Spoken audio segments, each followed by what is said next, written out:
Hello and welcome to this week's edition of Newsgram. We all want to live a long and happy life, don't we? Of course we do. And I hope that you will. The problem is we're often driven by outside forces, those day-to-day influences on our life that seem to take precedence over our health. That is, until it fails. Our guest today is Paul Broderick, and he recently had a complete change in his perspective on what it means to be healthy and how to live a good long life. I was living what I thought was a very healthy lifestyle, very active, eating well, doing all the right things, even thinking positively, actually. And then when something hit the fan and I had a diagnosis of a 3-inch tumor and I needed to be operated upon quite soon after, I just had to figure out what the heck was going on. Paul is the inquisitive type, and it was his curiosity that inspired the writing of a book called Cancer Mentality. He took copious notes during his diagnosis and ordeal, and he's now sharing what he learned in Cancer Mentality. The cure for cancer is in the mind. Heal your attitudes and beliefs. It's a title that requires a little bit more explanation. What we're talking about now is placebo-nocebo. Placebo basically says it can happen if we believe it, and belief doesn't mean a very active belief, even a subliminal, subconscious belief. Nocebo is telling us that bad is going to happen, and that's what doctors are doing with such a prognosis. We can believe a diagnosis, but we don't need to choose or believe the prognosis. And that's the essence of my book, is that I discovered how to actually choose my prognosis, and anybody can do that. The power of positive thinking. You've heard that before, but there's a lot more to it than that. The mind is far more powerful and influential than we know. Now, we're not saying that you can cure cancer with positivity, but giving into it, that's not going to help either.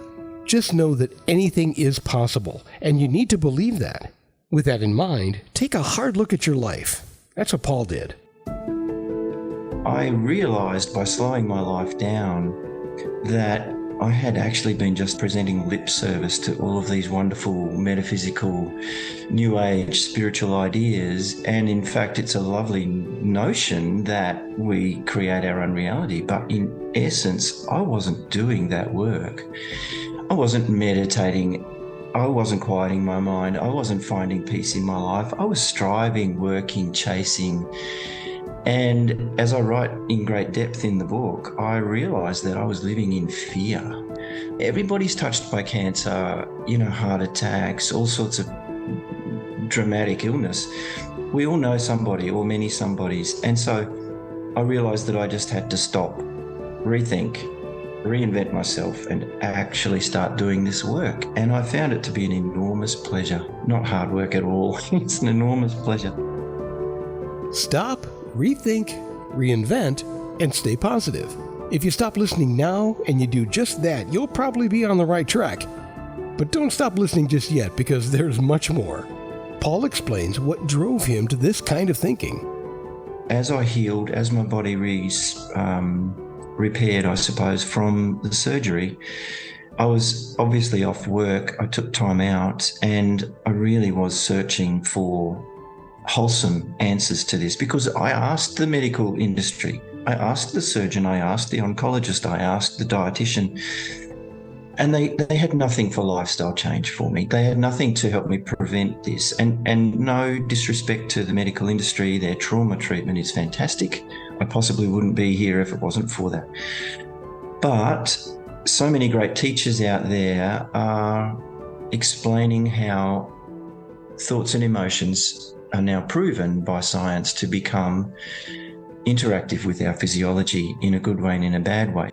Yes, and that is due to a few different things that are now widely known. Negative thoughts and emotions can weaken our immune system.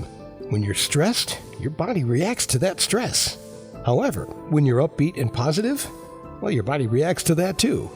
Plus, when you're upbeat and positive, you just make better decisions on an average daily basis. According to Paul, his problem was that he was living in a state of chronic negative emotion. Now, we could call that stress, and I do write about this in the book. So if anything more negative than frustration, say, I am negatively affecting my physiology. These are known as diseases of the inflammation. And we have reams, lists of conditions that people present to the doctors with. Then if I'm able to switch that in any moment, instead of being annoyed or frustrated or angry or any negative emotion, whether it's momentary or chronically, if I can switch that to just a tiny few degrees in another direction, I'm allowing my body to repair. And it's natural. All of our bodies and our cells, each individual cell, it wants to live and grow. And when we get out of the way with our negative self-talk and our negative beliefs and our hatred and our dislike of this and that and judgment and criticism of all the things, then our body can naturally do what it naturally does. We could live much longer than we do. So is the glass half full or half empty? What kind of person are you? Cancer Mentality asks a number of other questions like, what role does stress play in our overall health? How can you look at wellness differently to reclaim control of your health? What are the pros and cons of chemotherapy? Why is it so important to have a peaceful mind, to understand beliefs, to practice gratitude, and to have positive thoughts? He also shares his firm belief that healing depends on the attitude you bring to whatever you're experiencing. At least that's what worked for him. I got out of the way. I realized that I could put into practice a few of the things that I already knew. I just looked at more detail of how to actually do that. And this book came about because I couldn't see anybody else translating these wonderful teachers and all of this information about how science is showing that our thoughts become physiological changes. Personally, I'm one of those people who really hates to take medicine. I just don't want to be a slave to a daily regimen of pills if I don't have to.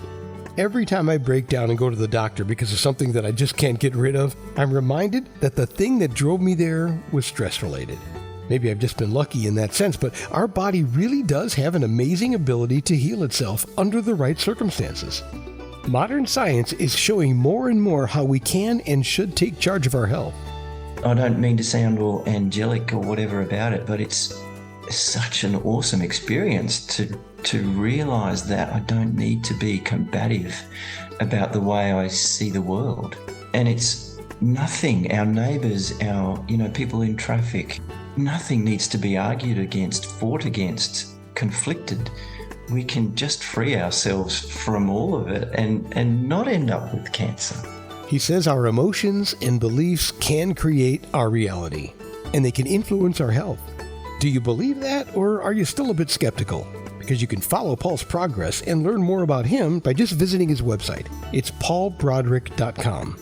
There you can get his book or just read an excerpt from it, or you can also send him an email, because I'm sure he'd love to hear from you.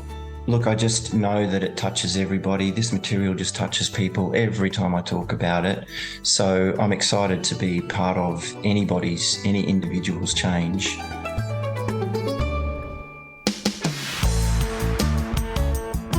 Cancer Mentality. The cure for cancer is in the mind. Heal your attitudes and beliefs by Paul Broderick. There are links to his site and other places to get the book in the show's description. And that will do it for this edition of Newsgram from webtalkradio.com.